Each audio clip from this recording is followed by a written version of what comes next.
game. One of them is pretty far through Chapter 8, and one of them is from Chapter 4. One of them is more puzzle-based, showing how you have to unravel the level to sort of progress and find out the backstory of what's actually happening to you. Okay. And one of them is focused a little bit more on pure horror. But what we're seeing on screen right now... Why did he sit in that chair? Yeah, so that's terrible idea. That's the upgrade chair there. Oh so you're getting a little look at how the character upgrades throughout the game. Pretty gruesome. Yeah, so you collect this this stuff called green gel, and then you get to put it towards your attributes, like your stamina, your ability to run away. That just get injected into your head. Yeah, wow. Yeah. So even the upgrading is a painful process. Yeah. But this area that you're in right now, where the upgrades are located and where you're able to save your game, is this asylum. Where the game starts, but you're not really sure whether or not this asylum is the real world or if the levels that you sort of transition into is the real world. So you can see here Sebastian Castellanos, who's the detective, the main character of the game, is now walking towards a mirror at the far end of this asylum, and when he gets closer, he'll sort of lose consciousness and transition into the level proper. Yeah, and you never really know whether or not he's going into reality or whether he was in reality. So it's part of the psychological horror. And do you guys play with that kind of what's real, what's not all the way through the game? Yeah, exactly. A lot of these levels will shift and change around you. It's meant to keep you on your toes. You don't really know what's happening or why, and you're trying to unravel how you got into this situation. So this level, what we're watching right now, is a mansion level, and this plays into the backstory of the game. You're trying to find out who this nemesis is in the game called Ruvik, who's been pursuing you throughout the entire experience. So you originally go into the mansion following two characters who are in a horrific car crash with you. You're just trying to catch up to them, and now you're locked into this moment from Ruvik's past, and you're trying to find out what his motivations are for putting you into this terrible situation. Cruelest intentions. Very good. Yeah. So people are able to play this at the show. And the other section, like I said, a little bit more pure survival horror where there's a little bit more combat. So what you're going to see here is Sebastian's able to sneak. So stealth is actually really important in this game. It allows you to conserve ammo. And anybody who's played a game created by Mikami-san before knows that the push and pull of resources is really important, especially in survival horror. So any way that you can conserve every bullet, you're going to want to try to do that. So sneaking went wrong there. Yeah. So who are these guys? Can we talk about what these guys are? Yeah. So these are called the Haunted. They're definitely not alive. They are undead, and ammo doesn't really always work with them too well. So a number of bullets might not take them down. You'll have to find other ways. Like for example, right here.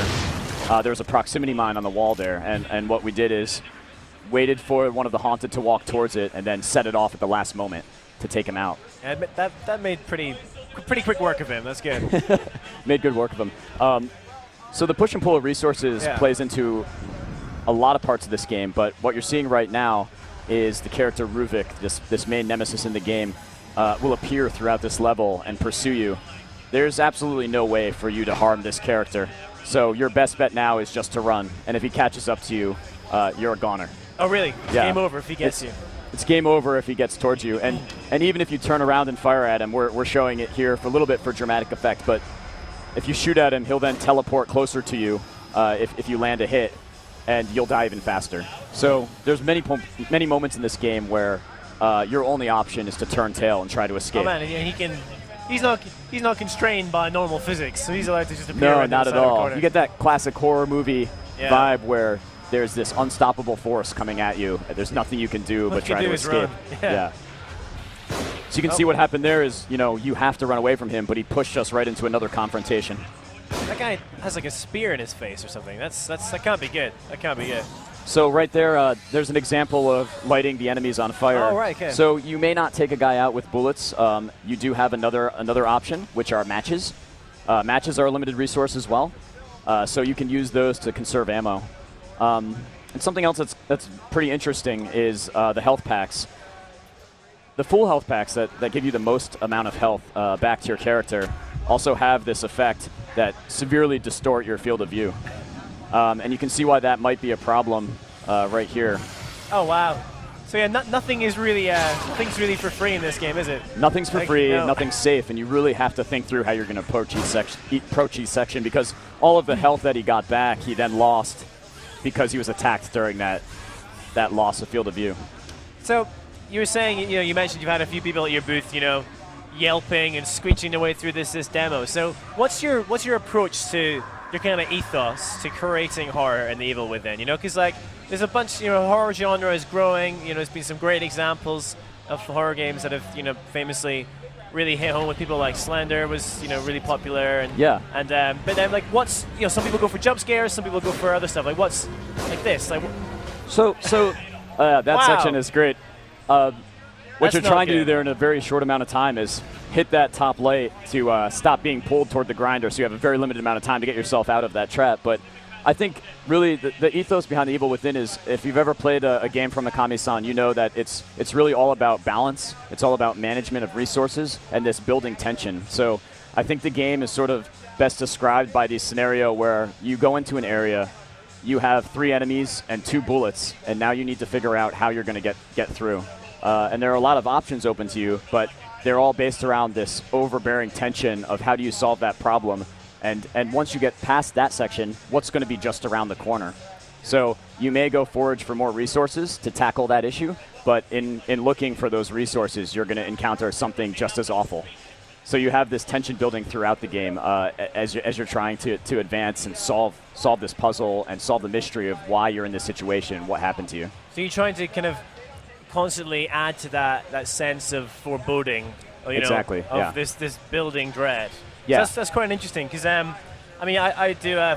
Some people some of you guys were watching might know I do a show for GameSpot all about science of video games. I did a show I was telling you earlier about like how you create horror in terms of science and what people actually respond better to. Jump scares can give you that quick kind of thrill, but it is that like building sense that is more terrifying. Like knowing that you're about to get minced by something is actually far more terrifying. Or if you walk along the corridor and you see blood, and then you see more and more little parts hinting at that doom that's just coming up. Like that is far more terrifying, generally, for most people. And I think that's a really good way to describe this game. I mean, there are those punchy jump scares, throughout this experience. But they have a use, yeah. But what it's really about is this building tension throughout the entire experience, where the more you learn, the more you know that danger is around every corner, and you have a set of options to how you're going to approach that danger, but none of them are going to be safe. All of them are going to be difficult, and all of them are going to be terrifying. So, yeah. So what made you guys decide, when you were like, okay, we want to make a horror game,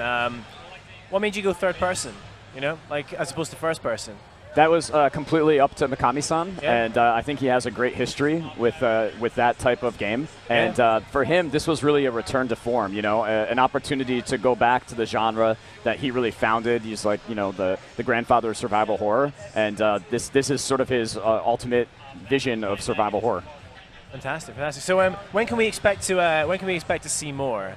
More of the Evil Within. Yeah, so after E3, we're just going to keep showing off the game until its release on October 21st. You will see a little bit more coming up pretty soon, but I invite everybody to stay tuned. We got some more stuff. Yeah. Fantastic, fantastic. And if you are at E3, you can